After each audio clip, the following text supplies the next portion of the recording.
নমস্কার, সকলকে স্বাগত। আজকে তোমাদের দেখাচ্ছি আমার বাগানের পাশেই একটা জিনিস যেটা খুব প্রয়োজনীয়। বর্তমান যে গ্যাসের সংকট চলছে, সেই সংকটের জন্যই কিন্তু আমাদের এই উদ্যোগ, পারিবারিক উদ্যোগ, এবং একান্ত আমার ইচ্ছাতেই এটা হয়েছে। আমি যে উনানটার কথা বলছি, হ্যাঁ, কাঠের উনান। এই উনানটা আমি আজ থেকে 3 বছর আগে বানিয়েছিলাম।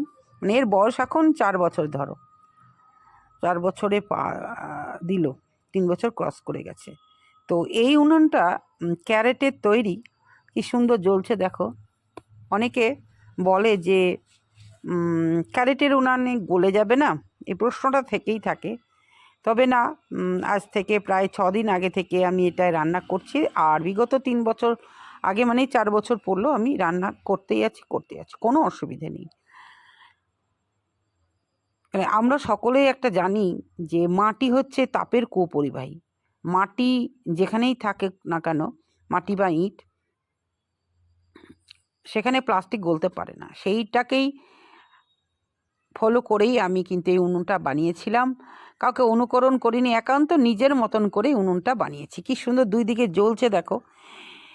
একসঙ্গে দুটি রান্না হয়ে যাবে।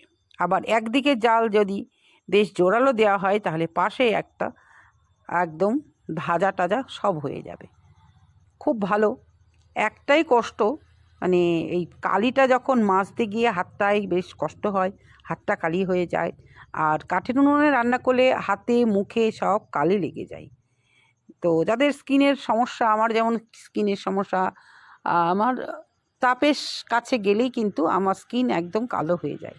তো কিছু করার নেই, বর্তমান যা পরিস্থিতি চলছে তাতে তো আমাদেরকে এই ব্যবস্থা করতেই হবে। তাই দর্শক বন্ধু, আমি তো জানো তোমরা খুব সহনশীল মহিলা, মানে সহ্য ক্ষমতা আমার একদম ভগবান শেষ বিন্দু পর্যন্ত দিয়ে দিয়েছে। তো কিছুই করাই নেই। চারিদিকে যা অবস্থা শুনছি, গ্যাস পাওয়া যাবে না, তাই হাত বলে একটু গ্যাস রেখে দিয়েই নেমে পড়েছি একদম যুদ্ধে, এই খড়ির যুদ্ধে, মানে জ্বালানির যুদ্ধে। এই যুদ্ধে আমাকে জয় হতেই হবে, হবও আমি, আমার সে মনের জোর আছে। তো আজকে তোমাদের এই কাঠের উনুনের বিভিন্ন রান্না দেখাচ্ছি। আমি মোটামুটি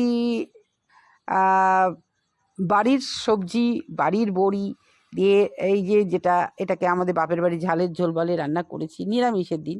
মানে এক এক দিন এক এক রকমের রান্না করেছি, সেগুলোই তোমাদের তুলে ধরলাম। তারপরে তো বেগুন পোড়া একদম কী বল, ফেভারিট আমার বৌমার, আমার ছেলের, আমার কর্তার।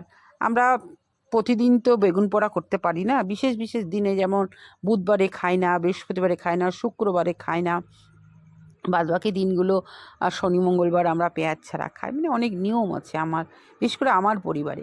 তো সেগুলো আমাকে মেনে চলতে হয়। তো দর্শক বন্ধু, আজকে তোমাদের দেখাবো আমার ছেলে রান্না করছে একদম কাঠের উনুনে। ও খুব ভালোবাসে মায়ের সাথে সাথে রান্না করতে। আর যেদিন মাংস হবে, ও সেদিন তো বলবে মা আমি রান্না করবো। তো করতে করতে ছেলের হাত সেট হয়ে গেছে। তো দর্শক বন্ধু, পাশে দেখো ভাত হচ্ছে। ভাতটা 75% এই উনুনে করার পর ওই উনুনে যদি বসিয়ে দেওয়া হয়, তো এই উনুনে যদি জ্বালানি থাকে, তাহলে ওই উনুনে আস্তে আস্তে ভাতটা হয়ে যাবে। এটা একটা বিশাল ব্যাপার, মানে জ্বালানি সাশ্রয় তো দারুণ হয় এই উনুনে। আর ছোট্ট ছোট্ট হাঁড়ি কড়াই বসিয়ে দিলে খুব ভালো হয়। আর আমরা যে ফেসবুকে বলো, ইউটিউবে বলো, ছোট ছোট মিনি যে রান্নাঘর দেখি, তাতে খুব মজা লাগে। আমার খুব ইচ্ছা করে, মানে ছোট্ট ছোট জায়গাতে আমি রান্না করি। তো সেইভাবেই আমি কিন্তু এই একবারে ছোট্ট করে করেছি। দেখো যে আমাদের মানে দুবেলাকার ভাত, তাই হাঁড়িতে একদম অর্ধেক, মানে এতটাই আমরা ভাত কম খাই। মানে এক কৌটো এক মুঠ নিলেই আমাদের 4 জনের দুপুরবেলায় হয়ে যায়।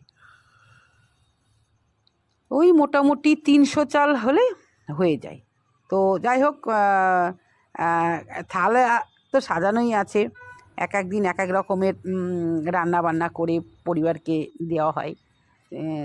একদম ফুলবাগানের কাছেই আমার এই বাইরের যে রান্নার জায়গাটা। তাই রান্না করতে করতে ফুলবাগানের দিকে তাকিয়ে থাকি, আবার ফুলবাগানই এদিকে যখন থাকি ফুলবাগানে, তখন কিন্তু রান্নাঘরের দিকে তাকিয়ে থাকি। মানে দুজন দুজনের পরিপূরক হয়ে গেছে। তাই কিছুটা ফুলবাগান তোমাদের দেখালাম। আজকে একদম সম্পূর্ণ কাঠের উনুনের রান্না দেখালাম। আর একটা কথা দর্শক বন্ধু, একটা কথা বলবো যে বর্তমান যা পরিস্থিতি তাতে যদি তোমাদের একটু বাড়িতে খড়ি-টড়ি থাকে মানে জ্বালানি, তাহলে ছোট্ট একটা উনুন করে নাও, দিয়ে মোটামুটি সাশ্রয় করতে হবে।